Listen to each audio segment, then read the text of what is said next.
Welcome back to Talking Water with SwitchWaterSupplier.com. I've got Graham Mann from SwitchWaterSupplier.com with me once again. Hello, Graham. Hello. Hello. We're going to get to know Graham a bit more now. Even if you didn't want to, we're going to tell you all about him. Because people do ask, who's that guy? Who's that guy who's always on LinkedIn with you? I like you, David, but he's a bit strange. Look at his shirts. Actually, we're going to... Graham once told me a story. He's told me many stories in his time, but the light bulb moment that got you into the water industry, it's still one of the stories I bring out at dinner parties now, all these dinner parties I go to, about the light bulb moment that got you involved in water, because there was a time when you weren't in the water industry, and then suddenly it was your life. So yeah, tell us about that moment. It's been my life for 30 odd years. Oh, squeaking voice. Yeah. I used to work for a company called Allied Lines, a massive drinks company, owned and operated Joshua Tetley's brewery and many other breweries up and down the country, and 7,000 pubs. So you got brands. What were you doing there? Yeah, I was account executive. It was quite a nice title for me. Yes. But my job was to manage sign contracts. So I would go along to a pub and take some details of new gold letters or a pictorial sign. And the company called Oldham Clawgen was one of the largest sign companies in the country, if not Europe. So they'd make the signs like the Red Lion. Yeah, absolutely. They're all hand painted, by the way. All those golden letters. Yeah, pictorial, all that's all gold leaf. Yeah. And the pictorials are put on, painted by artists, really. Proper bit of British history. All hand painted. Yeah, absolutely. Yeah. And so I had an appointment with the manager at the Horse and Trumpet in Leeds, and introduced myself, and he said, have you come about the water bills? And I said, well, no, I've come about the your refurb, your new signs. So he said, well, can you talk to me about the water bills once you've done your survey? So yeah, I had a few pints like you did in the 1990s, freebies. That was the business. Part of the business. And and I went took a break, and there was quite a noise in the toilets. So these large sort of what are called Belfast sinks in those days, with the big lead supplies and big urinals, flushing like Billy-O. And went to see the manager again. I said, well, the reason why you got high water bills is because they're constantly filling and flushing, constantly. He said, well, I'm on a meter, I'm paying for what I'm using. He said, but the bills are massive here. So I said, well, I'm not here about the water, but I'll take the details away, and I'll have a word with the estates and just tell the estates department that you got a problem in here. So literally, every time you went, and this is my time in gents and pubs goes, but it was that. I mean, you'd go in and it was this basically a wall of porcelain. Yeah, that's right. And it would just constantly flow through, wouldn't it? It would just be unchecked. Completely, yeah. Unchecked. So it wouldn't wait for anything. It would just constantly just keep going. It was. So it was on my mind for several months, and I got hold of the estates manager, a guy called Mike Hollingsworth. He's probably retired now by now. And I said, you got a problem with your pubs because they've got really high consumption and cost a lot of money. He said, oh, come and have a chat with me about it. So went and had a chat with him, and he said, I'll run off all the data. In those days, it was a green screen. So he said, it'll take about 3 hours to run off all the numbers. Let's go for a beer. So the pub... It was the 90s. Yeah. So the pub was the Adelphi. It's still there. And we went in there for chicken and chips in a basket and a few beers. It was the 90s. I don't eat meat anymore. Oops. It was, and he said, well, take these bills away, this billing data, and just see what you can do with it. So I took the bills away, and I said, these are a lot of water being used in these pubs.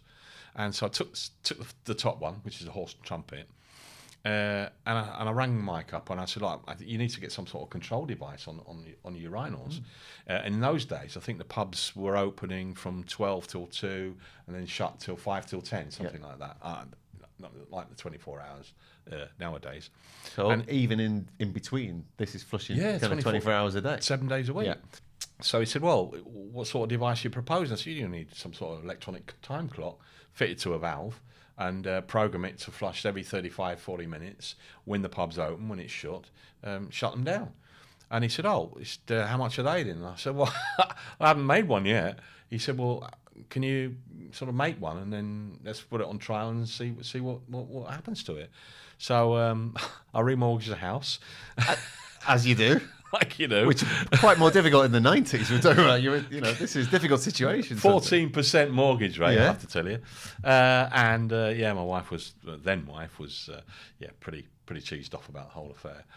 When I said, look, this is they've got thousands of pubs, So anyway, we long story short, we got the electronic time box all up and running. We got a solenoid. You found kind of what, an R&D company? Yeah, it was a company called Systec. It was other side of Leeds. It was like an electronics research and development. Yeah, dead right, R&D company. So when you came to them, they went, right, what's that? What's the idea? Yeah, it's a fairly simple thing because it's just like a chip with bits of electronics in it, a little board in a plastic box, which is a clock on it. There's not a clock on it. No, just it was all in electronics. The time was actually inside the chip. Oh, okay. And you plugged this controller in. You programmed it for the pub's opening and closing hours. It was wired in by an electrician. So you had to get a fuse spur taken off the dryer, the hand dryer, which was easy enough. So he said, "Well, where do you want to trial it then?" So I said, "Well, let's do it away from Leeds, far away from my office." I said, "Let's try it in this pub in Hull." So we tried it in this pub in Hull, and it worked a treat. He said, "Oh, fine." He said, "How much are they?" So I didn't have a bloody clue, I didn't have a clue. This is business. I'd only made one. He said, "Well, let's just start with one in a horse and trumpet and roll it out." He said, "We've got 7,000 pubs nationwide." So I did the numbers. I said, "Oh, including fitting, about £400-500 each." Something. Oh, he said, "We'll get our money back in 3 or 4 months." So he said, "Yeah, here's a purchase order for one, and then once we've seen the result on that, we'll just pick out the top 300, and then we'll just roll it out nationally." So I said, "That's great." So after I put the phone down, I thought, what am I going to do? I've only got a sample. Yeah. So I rang the company up, Systec, and they'd gone bust. Oh. So all I've got is a sample of this rather valuable electronic time clock. Well, this is going to make you a lot of money. Well, you just got to get it made. Yeah. So anyway, 2 weeks went by, and I was still thinking, when am I going to get this made?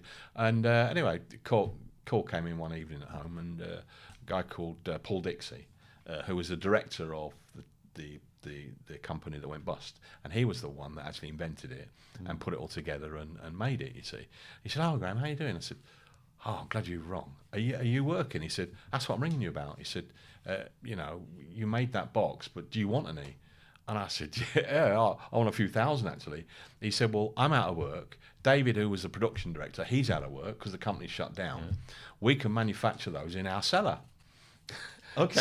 So I said, "Listen, I can't believe the coincidence here." So he said, "Well, come over and see us, sometime during the week." I said, "No, I'm coming over to see you tonight, right?" So I went to his house and met him in the dining room. And he said, "Come down to the cellar." And it literally was a cellar with a few screens and all sorts of bits of electronic equipment because he was into R&D electronics in a big way on the side.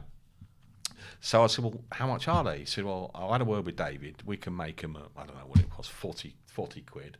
The solenoid valve we have to buy in, and that was £3.50. Okay. So you could buy them off the shelf, bit of wire and a programming box, and you're away."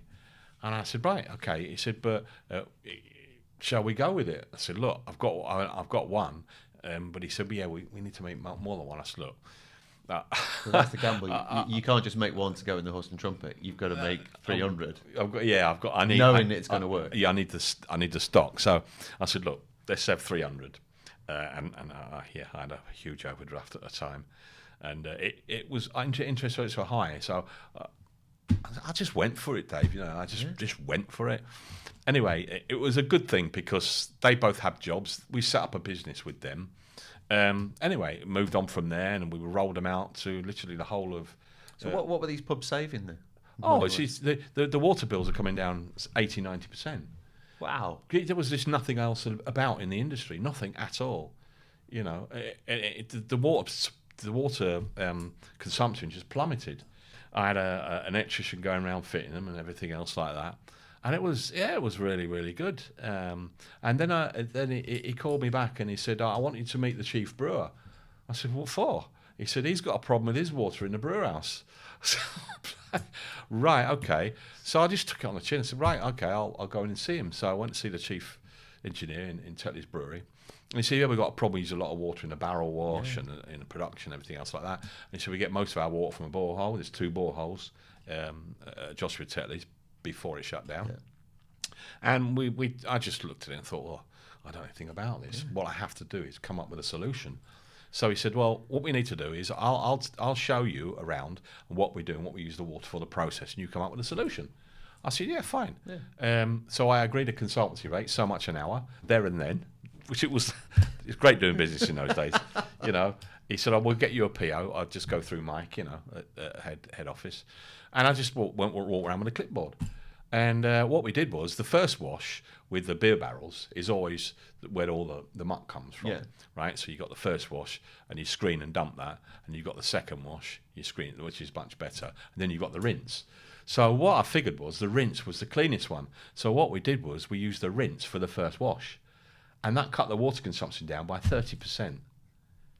It was unbelievable. Again, light bulb moments. A light bulb moment, yeah. And it's all about finding solutions with our clients. And that was we did that work there, and then we were introduced to people at Whitbread, and we did thousands of pubs for Whitbreads with these urinal flush controls. Then we got into Asda. We did thousands of those. And then along the line, I was learning more and more about billing. You know, I was taking a bit of notice about bills, and this was way before deregulation. This was 1993, 94, 95. So my job was really to go out and do these surveys. Then we had a drought in Yorkshire, so we sold quite a lot more just off the shelf on our website. Yeah. There's those moments when you. Yeah. And we all might have those moments, but then actually to kind of follow it through, and put it through there, and you know, your electrician bloke must have done pretty well out of it, but it's all about just looking around you, and you literally just, you know, that's right. The water's running through, save it.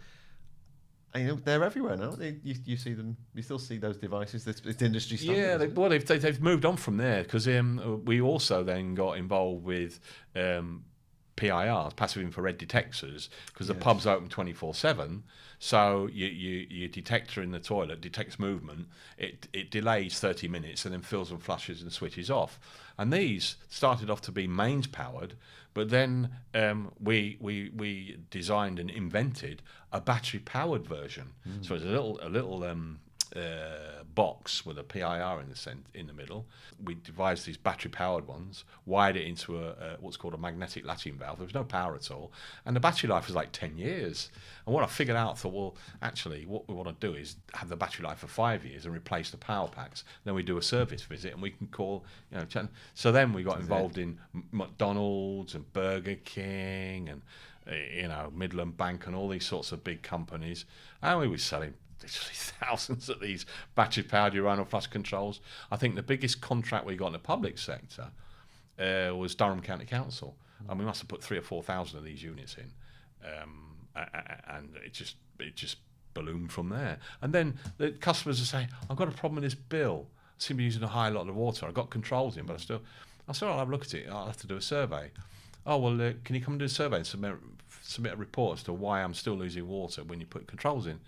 And we gave them a site survey and report fee. And then I just learned. I had an issue. I had a problem, and I found a resolution. And that's all it is. That's the key to building up your repertoire of your skills. And then it's just snowballed from there. We made mistakes. I mean, I've made huge mistakes. But leave those for another time. Yeah. But great successes as well. Let's talk about. We can talk about those, and we have done here on Talking Water with switchwatersupplier.com. A little bit of the backstory there of Graham Mann. Thank you, Graham, and we'll see you next time. Much appreciated. Thank you.